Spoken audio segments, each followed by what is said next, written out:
हाँ, वो तुम्हारे लायक नहीं थी, इसलिए मैंने ही उसका अपहरण करवाया था और अब तक तो उसकी बलि भी चढ़ चुकी होगी।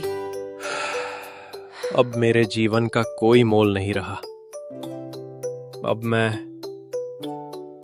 अपने जीवन का त्याग कर दूंगा। इंसान की असली कीमत उसके गुणों से होती है, रंगों से नहीं।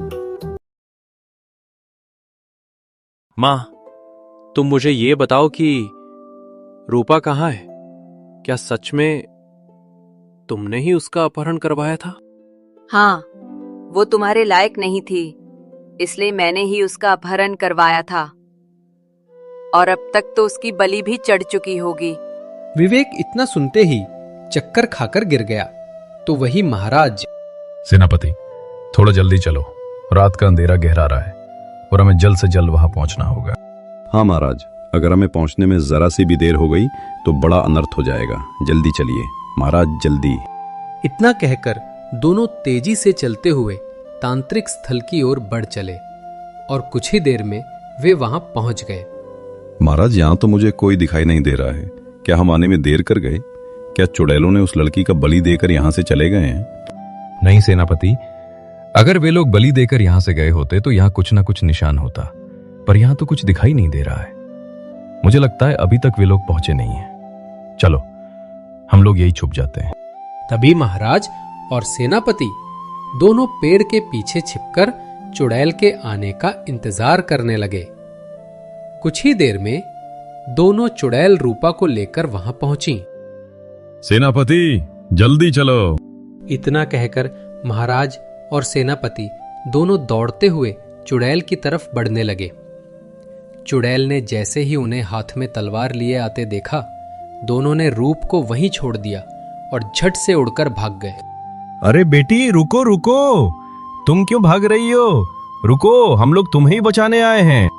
इतना सुनते ही रूप ने अपने कदम रोक दिए और वहीं रुक गई। अरे बेटी, तुम भाग क्यों रही थी? मैंने चुड़ैलों को आपस में बात करते सुना था। वो कह रही थी कि आज रात मेरी बलि चढ़ाई जाएगी, और जब मैंने आपके हाथों में तलवार देखी तो मुझे लगा कि आप ही मुझे मारने आए हैं, इसलिए मैं डर गई और भागने लगी। नहीं बेटी, मैं तो मगध का सम्राट हूँ, तुम्हें मैं क्यों मारूंगा? जब मुझे खबर मिली कि महारानी ने तुम्हें चुड़ैलों के हाथ दे दिया है और तुम विवेक की मित्र हो, तो मैंने बिना देर किए तुम्हें बचाने के निकल पड़ा। ओह, प्रणाम महाराज। विवेक कैसा है? पता नहीं मेरा बेटा विवेक किस हाल में होगा। मैंने तो उसे कई दिनों से नहीं देखा। वैसे तुम ये सब छोड़ो, चलो मेरे साथ महल, अभी बहुत रात हो रही है। मुझे क्षमा करें महाराज, पर मैं राजमहल नहीं जा सकती। वहाँ रंगभेद बहुत होता है और मुझे डर है कि लोग मुझे स्वीकार नहीं करेंगे। अरे नहीं बेटी, मैं हूं ना, तुम्हें कोई कुछ नहीं कहेगा। नहीं महाराज, मुझे क्षमा करें, मुझे अब घर जाना होगा। मेरी माँ बहुत चिंता कर रही होगी। ठीक है, लेकिन तुम अकेली कैसे जाओगी? रास्ता लंबा है, इसलिए सेनापति के साथ चली जाओ, वो तुम्हें घर तक छोड़ देगा। ठीक है महाराज, आपका बहुत बहुत धन्यवाद, आपने मेरा जीवन बचाया। इसी के साथ रूपा सेनापति के साथ अपने घर की ओर निकल गई। वहीं महाराज भी राजमहल के लिए रवाना हो गए। रात गहराने लगी थी और चारों तरफ सन्नाटा छा गया। अगली सुबह मैंने कितना कुछ किया रूपा को बचाने के लिए, पर आखिरकार मैं उसे नहीं बचा पाया। अब मेरे जीवन का कोई मोल नहीं रहा। अब मैं अपने जीवन का त्याग कर दूंगा। विवेक उदास चेहरा लिए भारी कदमों के साथ वो महल से बाहर निकला और सीधा नदी की ओर बढ़ गया। तो वही रूपा, मेरा घर आ गया, यही मेरा घर है, अब मैं यहीं से चली जाऊंगी। धन्यवाद, आप मुझे यहाँ तक छोड़ने आए। रूपा ने सेनापति का आदर पूर्वक अभिवादन किया और घर के भीतर बढ़ने लगी। तभी उसने देखा उसकी माँ उदास चेहरे के साथ उसकी ओर आती हुई दिखी।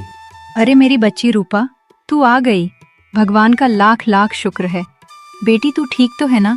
कहाँ थी तुम इतने दिनों से? तब रूपा ने सब कुछ बताया, कैसे उसे राक्षस उठाकर ले गया, फिर राजमहल में क्या हुआ और कैसे चुड़ैलों ने उसकी बलि देने की कोशिश की। अरे मेरी बच्ची, तूने तो बहुत कुछ झेला है। तू पहले ठीक से बता, हुआ क्या था? कैसे वो तुझे उठाकर ले गए? राजमहल में क्या हुआ था? सब बता। हाँ माँ, वो सब बहुत भयानक था।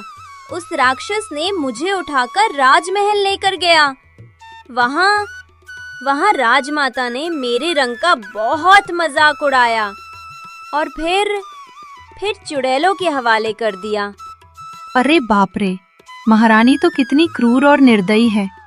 ऐसा भी कोई किसी निर्दोष के साथ कर सकता है क्या?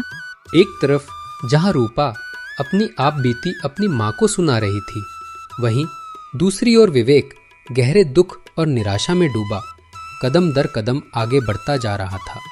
मैंने रूपा को बचाने के लिए कितना कुछ किया, पर फिर भी उसे नहीं बचा पाया। अब मैं जीकर भी क्या करूंगा?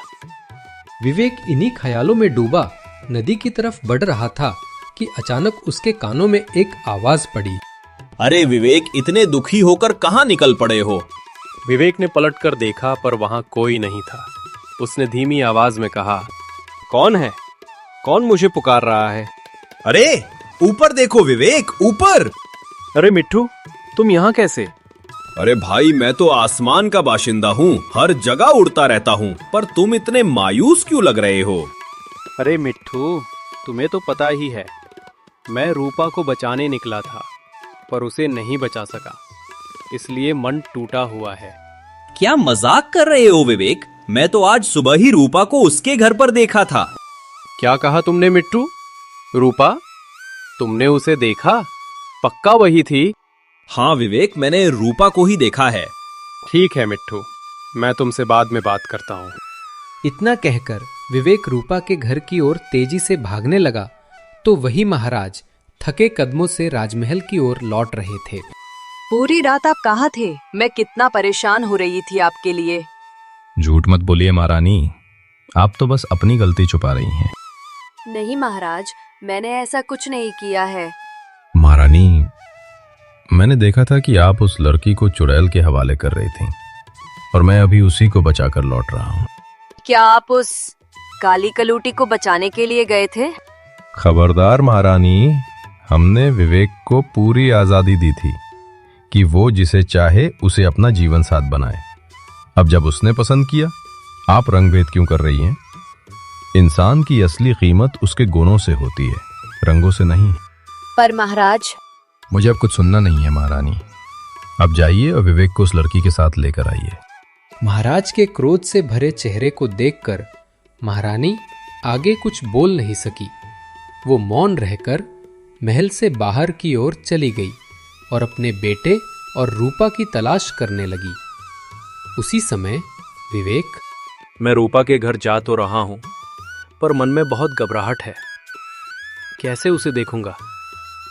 उसकी मां को क्या जवाब दूं? हे भगवान, मेरी मदद करना।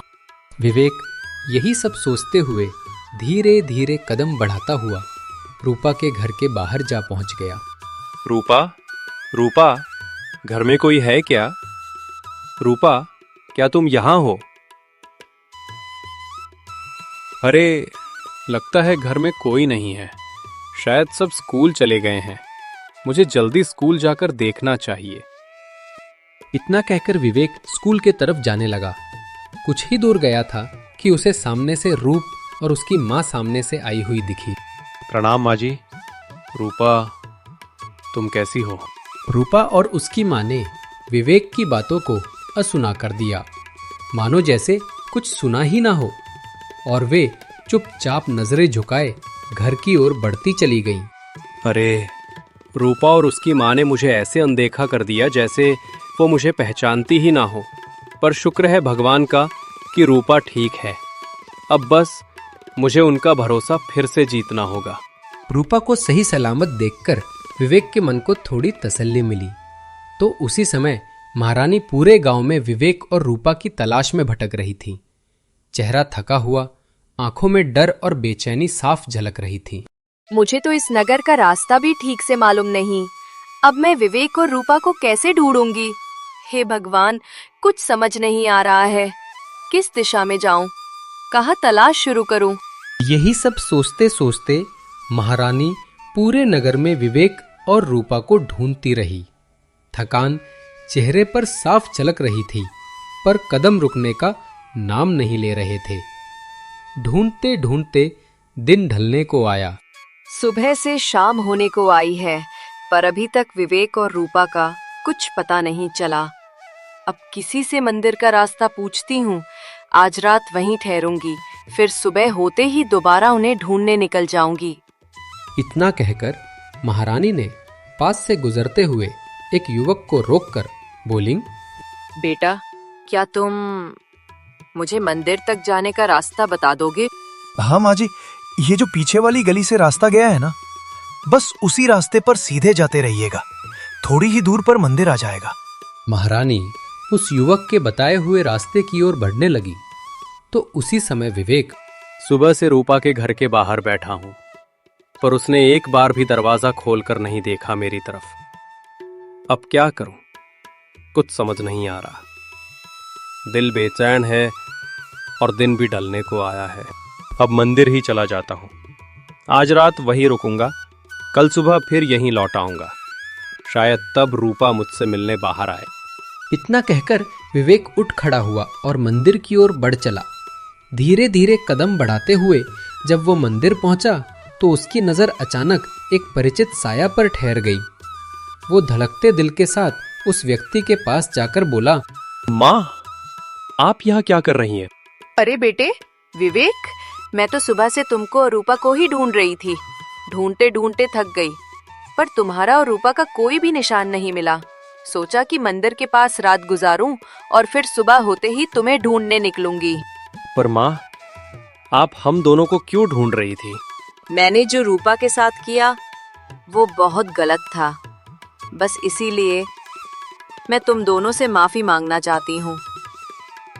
बेटा, अपनी माँ को माफ कर दो और चलो तुम दोनों मेरे साथ महल। ठीक है माँ, कल सुबह हम दोनों रूपा के घर चलेंगे। शायद आपकी मौजूदगी देखकर वो फिर मुझसे बात करने लगे।